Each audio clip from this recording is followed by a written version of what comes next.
So puri with masala சூப்பராக ready ஆகிடுச்சு. So இவ்வளோதாங்க பூரியும் பூரி மசாலாவும். ட்ரை பண்ணி பார்த்துட்டு எப்படி இருக்குன்னு கமெண்ட் பண்ணுங்கள். தேங்க்ஸ் ஃபார் வாட்சிங் my video. Subscribe my channel to support my channel. என்னோடய சேனலை சப்போர்ட் பண்ண சப்ஸ்கிரைப் பண்ணுங்கள், லைக் பண்ணுங்கள், ஷேர் பண்ணுங்கள், கமெண்ட் பண்ணுங்கள். பூரி மசாலா ரெடி. செஞ்சு பார்த்துட்டு எப்படி இருக்குன்னு சொல்லுங்கள். ஸோ கடாயில் வந்து எண்ணெய் ஊற்றிக்கலாம். இப்போ நம்ம செய்ய போகிறது வந்து பூரி மசாலா. ஃபஸ்ட்டு எண்ணெய் ஊற்றிட்டு அதில் வந்து கொஞ்சம் சோம்பு போட்டுட்டு பட்டை போட்டுட்டு இதெல்லாம் செய்கிறதுக்கு முன்னாடி 2 உருளைக்கிழங்கு வந்து குக்கரில் போட்டு வேக வச்சுருக்கேன், 3 விசில் வச்சு. ஸோ இப்போ வந்து வெங்காயம் கட் பண்ணி வச்சுருக்கேன். ஸோ இப்போ வந்து நம்ம வந்து சோம்பு போட்டு பட்டை போட்டு தாளிக்கலாம். ஸோ கொஞ்சம் சோம்பு பட்டை போட்டு இஞ்சி பூண்டு பேஸ்ட்டு கொஞ்சம் போட்டு கிண்டிகிட்ருக்கோம். இப்போ இது நல்லா இஞ்சி பூண்டு வாடை போடணுன்னா வெங்காயத்தை போட்டு வதக்க வேண்டியதான். ஸோ இப்போ இஞ்சி பூண்டு வதங்கிடுச்சு. ஸோ இப்போ இதில் வந்து 3 பச்சை மிளகாய் போட்டு வதக்கிட்டு கட் பண்ணி வச்சுருக்கேன் வெங்காயத்தை எடுத்து அதை கொட்டணும். ஸோ வெங்காயம் கட் பண்ணி வச்சாச்சு, எடுத்து கொட்ட வேண்டிய. ஸோ இப்போ வெங்காயத்தை போட்டாச்சு. அதுக்கு வந்து கூட வந்து கொஞ்சம் உப்பு போட்டோம்னா சீக்கிரமாக வதங்கிடும். ஸோ கொஞ்சம் உப்பை போட்டு வதக்கிட்டுருக்கேன். ஸோ பாருங்கள் வெங்காயம் வதங்கிடுச்சு. இப்போ நம்ம தக்காளியை போடலாம்.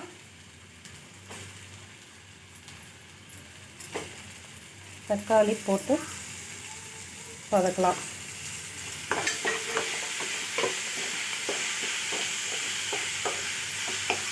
வதக்கிட்டு உங்களுக்கு காட்டுறேன். ஸோ இப்போ வந்து கொஞ்சம் மஞ்சத்தூள் வந்து 1/2 ஸ்பூன் போட்டுட்டு கிண்டிக்கோங்க. நல்லா கிண்டினதுக்கப்புறம் வேக வச்ச உருளைக்கிழங்க நசுக்கி இதெல்லாம் போட்டு கலக்கிக்கோங்க. அதுக்கப்புறம் தேவைக்கு உப்பு போட்டு கொஞ்சம் தண்ணி ஊற்றி கொதிக்க வச்சு கொத்தமல்லி போட்டு இறக்கிட வேண்டியதுதான். ஸோ வேக வச்ச உருளைக்கிழங்குக்கு தோல் உரித்து நம்ம அதில் நசுக்கி போட வேண்டியதான். அதை பண்ணுவோம். ஸோ இப்போ வந்து நம்ம இதை வந்து உருளைக்கிழங்கு வந்து மசித்து இப்படி போடலாம். அப்படி உங்களால் மசிக்க முடியலன்னா ஸ்மாஷர்லாம் இருக்குது, அதை வச்சு நீங்கள் நசுக்கி போடலாம். இல்லைன்னா கட் பண்ணியும் போடலாம், உங்கள் விருப்பம். ஸோ இப்போ உருளைக்கிழங்க நசுக்கியாச்சு.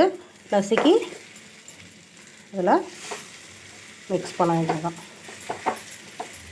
மிக்ஸ் பண்ணிட்டு கொஞ்சம் தேவைக்கு தண்ணியை ஊற்றி கிண்டி நம்ம உருளைக்கிழங்கு மசாலா ரெடி பண்ணிட வேண்டியதான். ஸோ உங்களுக்கு தெரியும், இதை மிக்ஸ் பண்ணிட்டு தேவைக்கு தண்ணி ஊற்ற வேண்டியதான். ஊற்றிட்டு நான் காட்டுறேன். ஸோ இப்போ தேவைக்கான தண்ணி ஊற்றியாச்சு. இப்போ நமக்கு தேவையான உப்பை போட்டுடலாம். உருளைக்கிழங்குக்கு தேவையான உப்பை போடணும். ஸோ வந்து உப்பு கொஞ்சம் போடலாம்.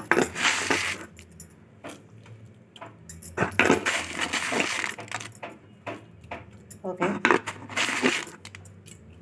இப்போ வந்து கொதிச்சதுக்கப்புறம் ஆஃப் பண்ணிடலாம். முடிஞ்சு உருளைக்கிழங்கு மசாலா ரெடி. இந்த மசாலா உங்களுக்கு பிடிச்சிருந்தா என்னோடய சேனலை சப்போர்ட் பண்ணுறதுக்கு சப்ஸ்கிரைப் பண்ணுங்கள், லைக் பண்ணுங்கள், ஷேர் பண்ணுங்கள், கமெண்ட் பண்ணுங்கள். என்னோடய சேனலை சப்போர்ட் பண்ணுங்கள். தேங்க்ஸ் ஃபார் வாட்சிங் my video. So kurma ready ஆகிடுச்சு. இப்போ நம்ம பூரி போட்டு குருமாவை சேர்த்து சாப்பிட வேண்டியதான்.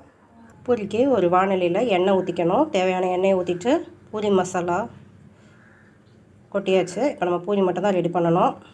கடாய் வந்து ரொம்ப எண்ணெய் வந்து ஊற்றும் போது தண்ணி இருக்கக்கூடாது. ஸோ கடாயை வந்து வெறும் சட்டியை வந்து கொஞ்சம் நேரம் வந்து அடுப்பில் போட்டு கொஞ்சம் ஹீட் ஆக்கிடுங்க. அப்போ இருந்தால் தண்ணி எது இருந்தாலும் இதாகிடும், தண்ணியில் வந்து மெல்ட் ஆகிடும். ஸோ இப்போ வந்து நம்ம எண்ணெய் ஊற்றிக்கலாம். தேவையான எண்ணெய் ஊற்றிக்கிட்டு இப்போ வந்து பூரி போட்டு எடுக்கலாம். ஸோ பூரியெல்லாம் நம்ம திரட்டி வச்சாச்சு. இப்போ வந்து நம்ம பூரியை வந்து எண்ணெய் காஞ்சதுக்கப்புறம் போட்டு எடுக்க வேண்டியதுதான். ஸோ எங்கள் வீட்டுக்கு பூரி தேய்ச்சாச்சு. சப்பாத்தி எப்படி தேய்ப்பீங்களோ அதிலே வந்து சின்ன சைஸாக பூரிக்கு வந்து மாவு உருட்டி அதே மாதிரி சப்பாத்தி ப்ரிப்ரேஷன் தான். அது நான் ஏற்கனவே என்னோடய வீடியோஸில் எப்படி சப்பாத்தி தேய்க்கணும் அப்படின்னு போட்டிருக்கேன். ஸோ அதையே நீங்கள் ஃபாலோ பண்ணிக்கலாம். அது வந்து கொஞ்சம் பெரிய சைஸ்னால் சப்பாத்தி, சின்ன சைஸ்னால் பூரி, அவ்வளோதான்.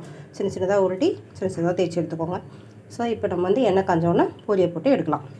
எண்ணெய் காஞ்சிச்சு, உங்களுக்கு புகை வருது நல்லா தெரியும்னு நினைக்கிறேன். ஸோ இப்போ வந்து நம்ம போட்டால் தான் பூரி நல்லா உப்பி வரும். நீங்கள் எண்ணெய் காயாமல் போட்டிங்கன்னா பூரி உப்பாது. ஸோ பூரியை போட்டு இந்த மாதிரி கொஞ்சம் அமுக்கி விடுங்க. அமுக்கி விட்டிங்கன்னா ஆட்டோமேட்டிக்காக உப்பி வரும். நல்லா எண்ணெயில் முங்கினா தான் நல்லா பூரி நல்லாயிருக்கும். போட்டு திருப்பி எடுத்துகிட்டு இப்படி வச்சிட வேண்டியதுதான். ஸோ அடுத்த பூரி போட்டு காட்டுறேன் பாருங்கள். இது மாதிரி எண்ணெய்க்குள்ளே முக்கி விட்டணும். அப்படி கொஞ்சம் அழுத்தம் கொடுத்தீங்கன்னா உப்பி வரும். உங்களுக்கு தெரியுங்களா? நல்லா உப்பி வந்துடுச்சு பார்த்தீங்களா? அது எண்ணெயில் முங்கினா தான் நல்லாயிருக்கும். ஸோ இது நல்லா இந்த ஹீட் இருந்தால் தான் இந்த அளவுக்கு உப்பிட்டு வரும். நீங்கள் ஹீட் இல்லாமல் எண்ணெயில் வந்து அப்படியே போட்டிங்கன்னா, எண்ணெய் சூடாகாமல் போட்டிங்கன்னா இந்த மாதிரி உப்பல் வராது. நல்லாயிருக்கு பார்த்தீங்களா? பூரி எப்படி சூப்பராக வருது பார்த்தீங்களா? இப்படி தான் இருக்கணும் பூரி.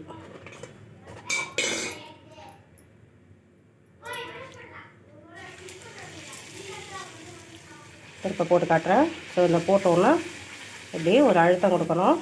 வந்துச்சு பார்த்தீங்களா? ரொம்ப அழுத்தக்கூடாது. அதுக்குன்னு அழுத்தினீங்கன்னா எண்ணெய் மேலே சிந்திடும். ஸோ கொஞ்சம் மெதுவாக அப்படியே பட்டும் படாமல் அப்படியே அமுக்கி கொடுக்கணும். ஸோ அமுக்கி கொடுத்திங்கன்னா அழகாக பூரி ரெடி ஆகிடும். ஸோ இங்கே பாருங்கள் பூரி எவ்வளோ சூப்பராக இருக்குன்னு.